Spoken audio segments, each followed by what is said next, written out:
Hello, welcome once again to Moorgate Andrology, and today I want to talk to you about a new procedure that's available at Moorgate, and that's PRP, or platelet-rich plasma, to use its proper name.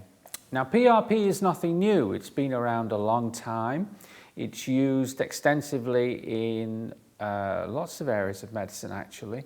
Dental surgery, orthopedics, and in sports medicine to help repair sports injuries much quicker. And that's really where PRP has its hidden powers. It's great at regenerating and repairing tissue.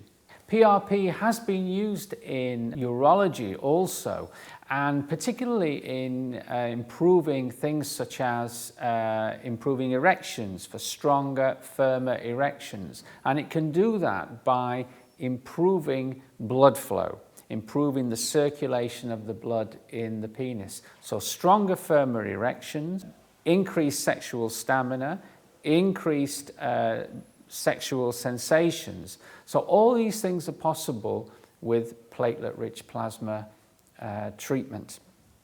And it works on the power of, as we say, of the regenerating properties of what are called growth factors that are released within the platelets of the blood. It's a simple blood test. The doctor takes a simple blood test from your arm, and then this blood is placed into a centrifuge which spins the blood at a very fast rate, and this is what produces this concentration of your platelets. They are then re-injected into the penis to give you this rejuvenating property.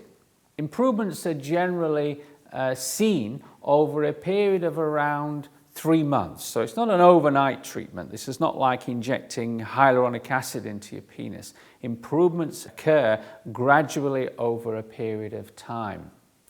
Lots of guys have them in conjunction with hyaluronic acid treatments to improve penis girth, or it could be a standalone treatment if you're looking just to, let's say, have a penis tune-up, if you will, to improve your sexual performance generally, to improve your erections and so on. So, if you'd like to find out more about platelet-rich plasma and what it might be able to do for you, then make an appointment to see one of Moorgate's urology doctors, and we'll take things from there. Until then, that's all from me. Thanks for watching, and we'll see you next time.